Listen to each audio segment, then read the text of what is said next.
Hello friends, I'm so glad y'all decided to pop into my channel today. It's a great day to do it because I really am gonna let y'all into my life and my heart today and really get to know me. I wanted to film this video for a long time, but I've been thinking about it and praying about it, and I finally feel like I'm kind of in the groove of making videos and sitting down and talking to a camera where I can truly just sit down and be super raw and real, which is what I want to be in this video. And so in this video, I'm going to kind of just be sharing my story with faith and my story with life in Jesus and how I got to where I am today and the stuff that I've had to walk through to get here. And so I'm so excited to share this part of me with y'all today. So let's just go ahead and jump into me. So I talked about this a little bit in the intro to my channel because I wanted you guys to get to know a little bit about me and my heart, but I wanted to go into my testimony more in detail because ever since I posted that video, I've had so many girls reach out to me via Instagram, which by the way, if you want to follow me and ever have any questions or comments, it's at Caitlin Gratton. But I've had so many girls reach out to me sharing their stories or wanting to hear more about my story. I just wanted to go ahead and make sure that I filmed this video so I could go more in detail about my story and who I am, and so that it could be one place and easy for y'all to find if you ever want to share it with anybody. And so let's just rewind a little bit. So I grew up in a Christian home and my family is awesome and has always led me to Jesus. And so I grew up in a Southern Baptist church, so it was pretty traditional, and I went to Sunday school and did the whole shebang. And I decided to get baptized. I actually don't remember the exact age. I think I was 7 or 8, and I do think that when I was younger I loved Jesus, but I didn't have a super close relationship with him, so I decided to get baptized. And I don't think that decision was wrong, but I don't necessarily think I understood that completely what that meant either. So I got baptized, but nothing really changed in my life. I've always known Jesus and I knew that I believed in him, and so that's kind of how I was all growing up in my childhood. And then when I got to middle school, I feel like that for a lot of people, or for me, was when life started to get a little bit more tricky.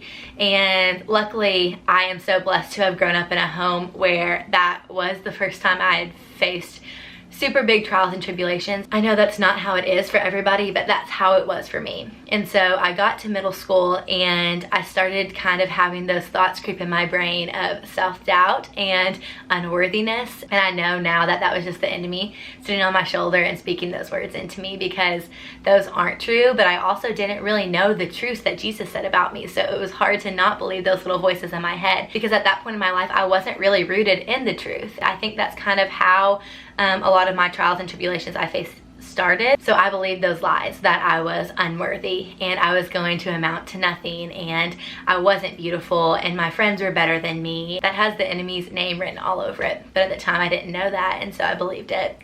And so that led to me wanting to kind of change my body and who I was. I didn't grow up a 00, and so in this world today, I think that it's hard being a girl, and I know body confidence and all of that is super hard. All of that hit me hard when I was about in 8th grade. And growing up, I'd also always been a cheerleader and competed in pageants my whole entire life. So that was kind of at the forefront of my brain, how I looked. I wanted to look good in my cheer uniform. I wanted to look good on stage in a bathing suit in a pageant. And so that's kind of, I think, where it started. And I by no means am saying those things are bad. I think that cheering and being in pageants made me who I am, and I wouldn't change that for the world. And it taught me so much about morals and my work ethic and who I am today that I wouldn't change that. But I do know that it's hard because you're constantly in those environments striving for perfection, and that's what I was doing. And so I started getting really, really into fitness, and that ultimately led to unhealthy habits, which ultimately led to me having an eating disorder. And at the time, I wouldn't have called it that. At the time, I would have laughed at you or probably got super defensive if someone told me that's what was going on. But looking back, that is what was going on, and I finally came to terms with that later. But in 8th grade, I just suddenly decided, you know what, I don't want to be the so-called chubby girl that I thought I was in my brain. And so I started running and I started working out obsessively and eating perfect, and I wouldn't put anything bad in my mouth. I would get stressed out to go into restaurants with my friends because I didn't want to have to feel like I had to eat a piece of pizza or an ice cream. And y'all, that is a sad place to be in. And if you're in that place, I want you to know that I know how it is, and I know how hard it is, and it's so weird to think that it would be so crazy to put a cookie in your mouth, but I've been there where it was, and I was like that for a couple of years. And so I kind of lived in that dark spot for a couple of years, but on the outside nobody knew it. Nobody knew what was going on the inside because I was the girl who was perfect at hiding it. I could always put on a smiling face and a cute outfit and no one knew. For a while, it was easy for me to live in that spot because I was really good at faking it. And I think that's how it is for a lot of us. And so I went to high school and I made the high school cheer team, and life was going great. I was making new friends and I was getting attention from boys, but on the inside, I felt so empty. And I think I felt so empty because I really didn't know Jesus.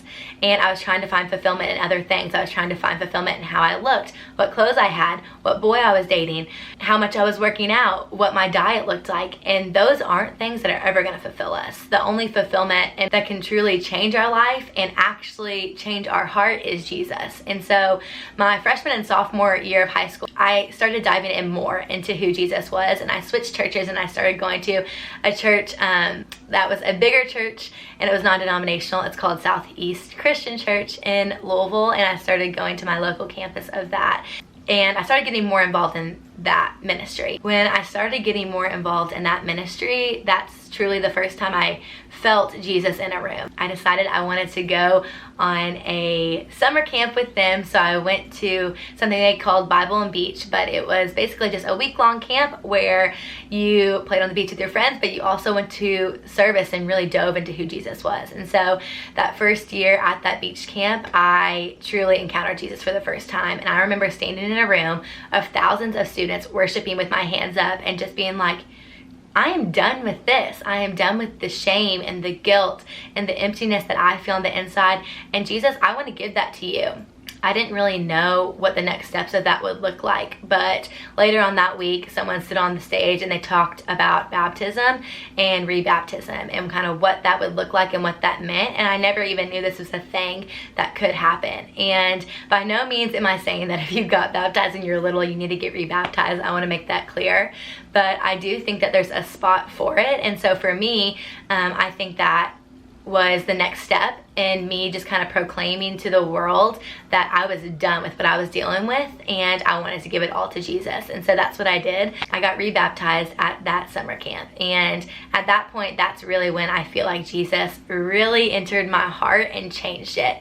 Even though he was walking with me every single step of the way, that's when I really leaned into him and was like, Jesus, you got me. I'm your girl. What do you want me to do? And so over the next couple of years, what that looked like was really different at times. I didn't always get up and read my Bible at 7 a.m. and I didn't go to church every single Sunday, and I didn't make all the perfect decisions in high school and early college, but I definitely took small steps that I think led me to want to do those things. After I got baptized, I didn't come up from the water and suddenly all those things that were whispering in my ear, all those doubts and fears just completely vanished. I never heard them again. That's not what getting baptized or saved means.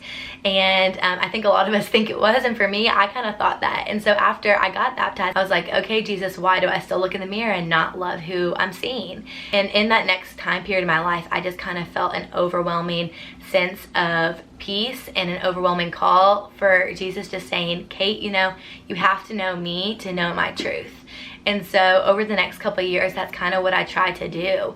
In junior and senior year and freshman year of college, I really just tried to get to know Jesus and his heart. And did that look perfect at all times? No. It didn't look perfect. But as I started to know Jesus more, I started to believe his truth, and those thoughts started going away. And I can sit here and say that I think the number one thing that healed me from that negative self-image and my eating disorder ultimately is Jesus, and that's it. And I want to sit here obviously and be sensitive. If you're walking through this, I'm not saying that the only solution is to open your Bible, but I think that's ultimately the truth that is going to make you actually believe it and be healed from that.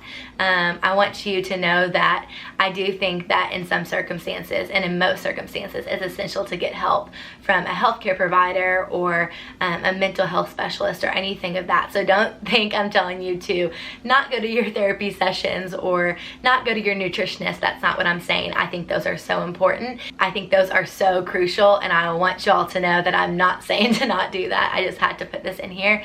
The reality of the situation is I struggled for years and years and years, but the number one thing that kind of flipped that switch in me wasn't my nutritionist or therapist. It wasn't someone telling me I was beautiful. It wasn't the boyfriend that I got or the clothes that I wore or one day just waking up and feeling different.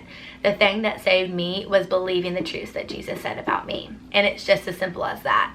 And so I want you guys to know that, and I want you guys to start believing it. If you haven't opened your Bible in a while to read what Jesus says about you, I encourage you to do that. Because for me, that changed my life when I finally started to know the heart of Jesus and what he said. And as a 21-year-old girl, I still sometimes get those voices in my head that tell me I'm unworthy or not beautiful or incapable. But now I know to battle those voices with truth. And so the other day, for example, I posted my last video, and for some reason I had an overwhelming feeling that it was terrible and that it wasn't helping anybody and that I was unworthy. And then I stopped and I said, Caitlin, don't spiral, because you know that's not the truth. And I opened my Bible that morning, and this is what I read, and I wanted to read it to y'all because I think that it is so crucial to understand this and believe it, and I just think that you guys will love it. So it's from my Thrive Bible. If you guys don't have this, I got this recommendation from one of my favorite girls, Tori. If you don't follow her, I will link her YouTube channel down below. She has a YouTube with her husband Chad, and it's so encouraging to me, and I know y'all will love it too. So I will link it down below. But in this Bible, it has love letters from God along with devotionals. And so the love letter from God that I read that day was, Beloved's daughter, I have given you the ultimate gift of my son Jesus, who came into the world as a baby. Many do not value this free gift because they do not realize the price that Jesus paid for their salvation. You are my messenger of hope. I will give you the words to say and the courageous faith to share the good news of my son so that those who know you can know me. Open your heart to those who are lost and open your mouth with the message that can save them. Love your Heavenly Father. And that was so powerful to me and really kind of pushed me to make this video, because I know that those moments where those thoughts were creeping into my head, that was the enemy and that was not Jesus. And I know that Jesus gave me a story to tell it. But I also know that he gave you a story to tell it. And so I encourage y'all, if you haven't really thought about what your testimony was, I encourage y'all to kind of just take 10 minutes and sit down and jot down what Jesus has done in your life. And get comfortable with writing that down. And once you do get comfortable with that, share it. And if you need a person to share it with, I would love to kind of be that listening ear. But I think that Jesus has us all walk through these battles so that we can share it. And I just wanted to sit down and share my story with y'all in hopes that it can help even one of you know the truth that Jesus says about you. And so with that being said, I'm so glad I got to sit down and talk with y'all about my story and who I am.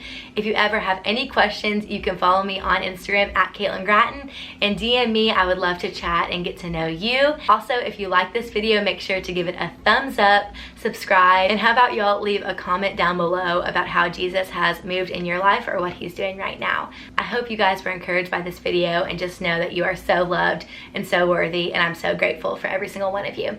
I hope you guys are having the most beautiful day, and I'll talk to you again soon.